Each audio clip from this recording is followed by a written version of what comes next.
Hello and welcome to Pike Creek Farm. My name is Renee and tonight I'm doing something different. I have a neighbor who dropped off some buckets of asparagus and some canning jars and asked if I could pickle some asparagus and give him a couple jars of it. So I looked through a bunch of different recipes and the one I'm going to use is from the all-new Bald Book of Canning. It is on page 217 and it's really pretty simple. It has the brine, which is vinegar, water, sugar, and salt, and dried red pepper, crushed red pepper, and that's optional, and pickling spice.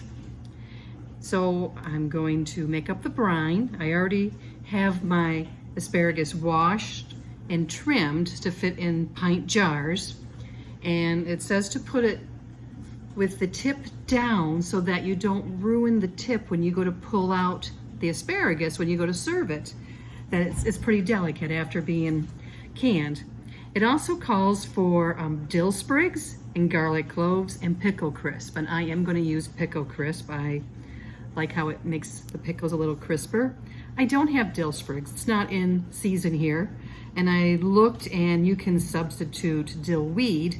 I'm not going to put as much as they said because I don't want it an overly heavy dill weed because they said like 2 tablespoons and that in a jar, pint jar, seems like quite heavy. So anyway, I am going to can asparagus tonight, pickled asparagus, and this is for my neighbor who says it's awesome. So we will give it a try and find out. And one more thing, the thing to remember when you do pickles is it's hard to do, but you have to put them down in your pantry or wherever you store your canned goods and let them sit for like 3 to 4 weeks. Because if you go to eat them right away, they're not going to taste pickled. They're going to just taste vinegary. So let them set and then they will be good. So that's the hard part about pickling. So let's can pickled asparagus tonight. I have put water in my water bath canner and have it on the stove heating up. I have ran my jars through the dishwasher and have them staying warm in there. So next I have to make the brine. So we're going to make that now. I am doubling the brine because, well, no, I'm 1.5 times the brine because I want to have enough to fill my canner, which according to their estimation, 6 jars is 1 batch, so I'm going to have 9 jars. Hopefully, if I figured out my asparagus correctly. So I want to make sure I have enough brine, so I'm making extra. So I have, it calls for 5 cups of vinegar, white vinegar, and I have added 1.5 times that. It calls for 1 quart of water, and I have added that, 1.5.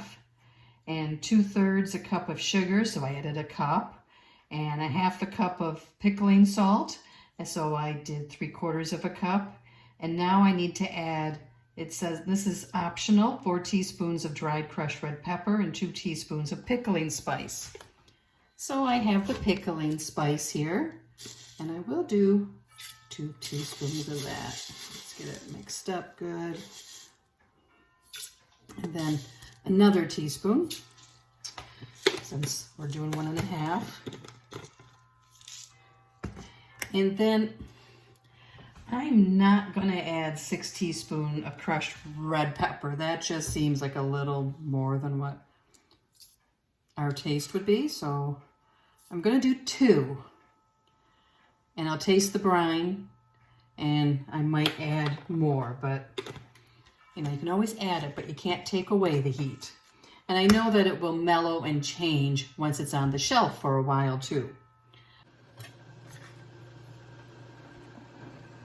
The recipe calls for 1 crushed garlic clove in each jar. So I am getting that ready now. I did 8 cloves because the one was really, really big. So I'm just getting the peel off and smashing them some.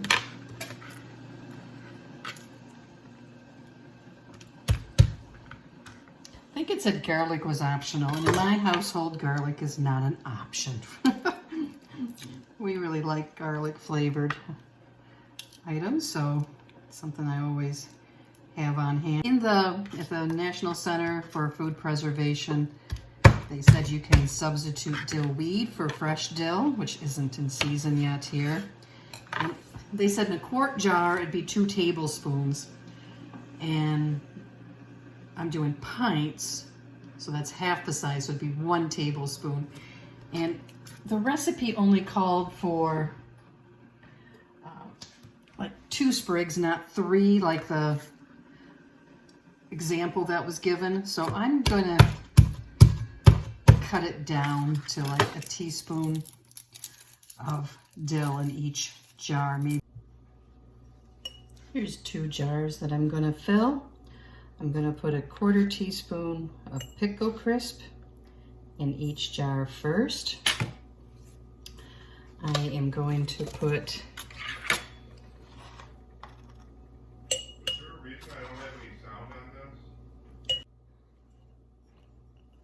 So I have 1 teaspoon of dill weed added, and that seems like quite a bit to me for a pint jar. That's not the only flavor we want. But according to them, it should be a little more than that. So I'm gonna maybe add under a half more to each one. So next would be the garlic, 1 clove of garlic in each one. And now we start packing in the asparagus. So this is my first time doing this. Directions say to do 1/2 inch headspace, so when we add the liquid. And when I have done things like this in the past, like strips of beef or anything, I find if I kind of angle my jar, it is a little easier to fit everything in. You want to have it so you can cover all the tips of the spears with the brine. And this is homegrown, so it's not all perfectly straight. So it's a little bit of finagling, and that one's too big. And any of these ends that I'm snapping off, I'm putting in the other bowl of cold water so that I can just the ends.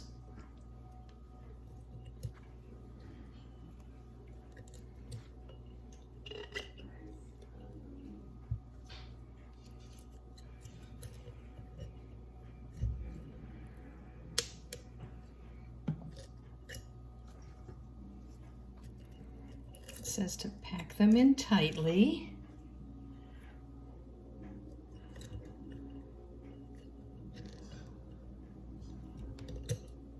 One bent over.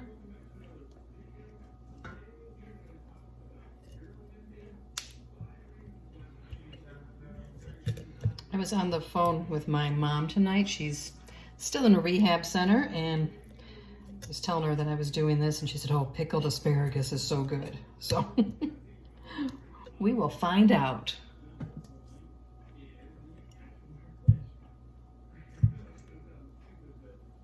Here's a skinny one I can fit in, I think.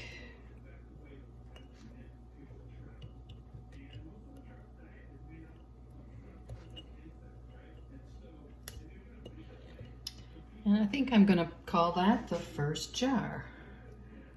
A little bit more of that one off. Here's my funnel. Going to stir up the brine.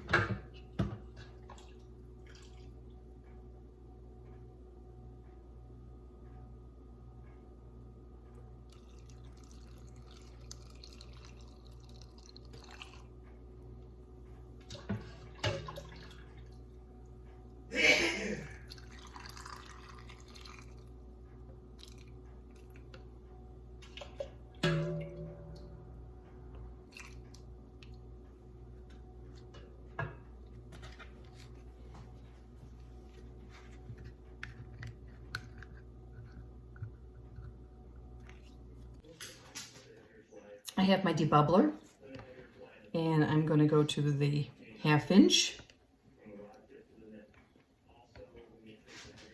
And it could use a little more. It's not touching. I did debubble it. Once I'll do it again. Poke everything down.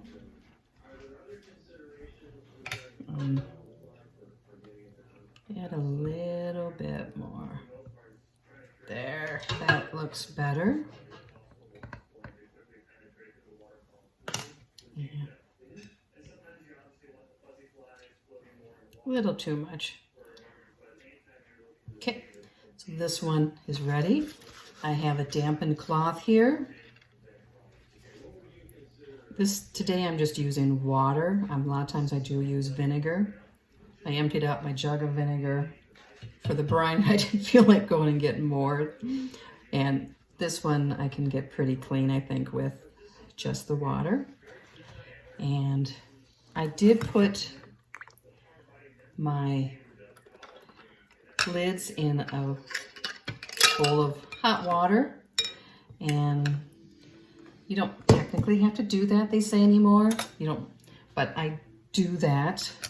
And now I'm going to put the ring on just till it's tight, just till it like stops. And well, it is pretty in a jar. I'm going to put this in the canner. And this jar needs to be filled now, and then the brine put in. So we'll start filling.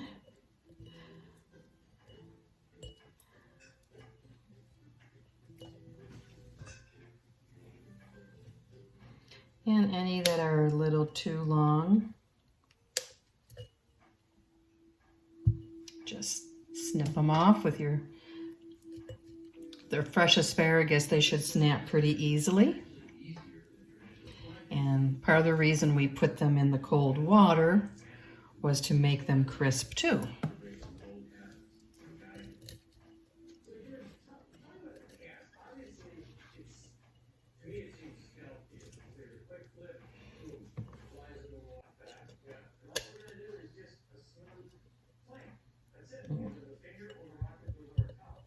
I think I snapped that one. Don't push that hard. I have learned. This is kind of like playing Tetris to fit these in. So that one's too big. I have room for a big hole there, so I have room for one.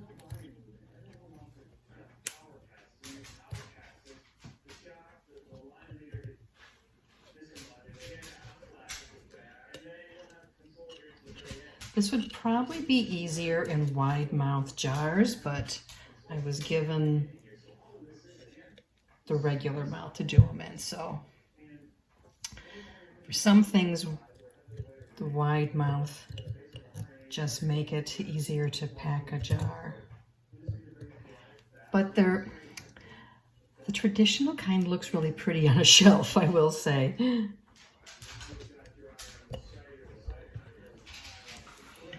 I'm going to put a couple of these. I have like a kind of a gap here where I can't fit more. So I'm actually going to put some of the ends in there. The pieces that I trimmed. And that will fill that spot.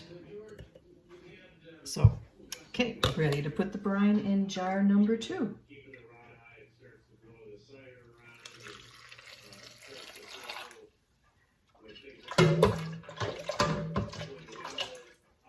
Make sure you stir up a brine that has all the spices in it so that it gets mixed up with everything. Debubble.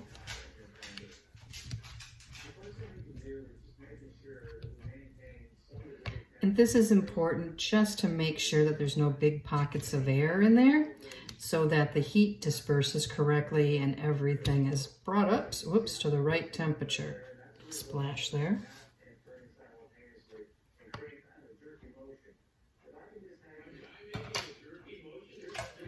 A little bit more. There, and that covered up the tops. Wipe the edge.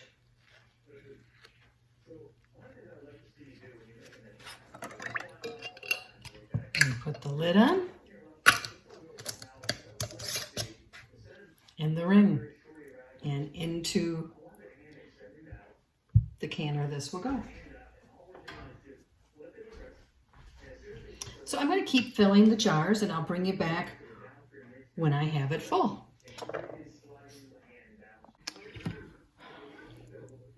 Here's all the jars in the canner. I turned the heat up so it will come to a full boil. And once it comes to a full boil, I will turn the heat down a little bit so that it maintains the boil but doesn't go insane. And set the timer to 10 minutes. So let's put the lid on and let the heat build up. And I will bring you back. Hi, I thought I was recording a little bit ago and I wasn't. I was filling my last 2 jars and I wanted everyone to know that the last 2 had more pieces in them. But I did learn as I was filling the jars that the pieces were really good. And I couldn't fit another spear in, but there was still some gaps that were pretty big. The little pieces filled that in and nothing goes to waste that way.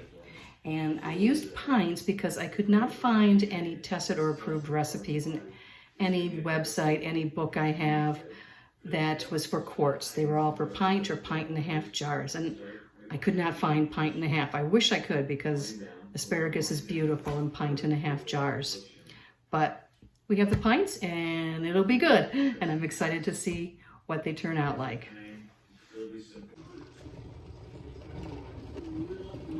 Not sure if you can see through, but it is at a boil now. So I'm going to set the timer to 10 minutes and then I will turn the heat off when that happens and let it calm down. Take the lid off and let it rest for 5 minutes before I take out the jars. My timer went off. So now I'm going to remove the lid, turn the heat off, and let it set for 5 minutes.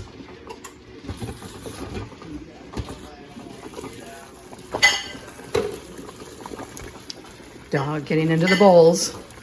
So we'll let this rest for 5 minutes. The boiling goes away pretty quick. And then we'll remove the jars and set them up to rest and to hopefully seal. Fingers crossed. I'm using a jar lifter to take the jars out.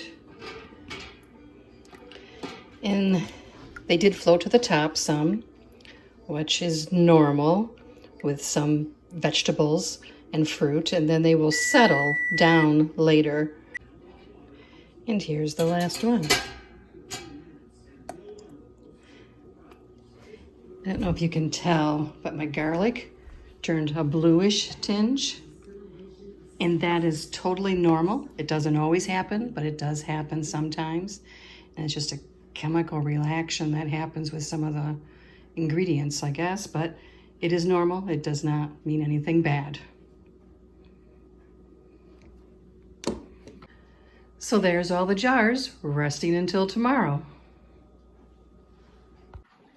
Here it is the next day and the next morning. I hear my coffee pot in the background probably. And everything's sealed. So I will wash these, take the rings off and label them today. I wanted to point out that if you can see it, the asparagus looks like it shrivels up. You can see it back there. That is normal in this process. These will, over the next few weeks, plump up and come back to looking like healthy asparagus again. Some of them are still up a little bit, but they're starting to drop down, as you can see. And so these are the final products. And I'm anxious to taste what they are like in a few weeks. Subscribe to my channel to see more canning videos and cooking and baking and vintage recipes. There'll be lots of canning recipes coming up because we're into the season. And like this video if you want to see more content like this. Thank you for stopping by my channel and watching this video, and I hope it helps.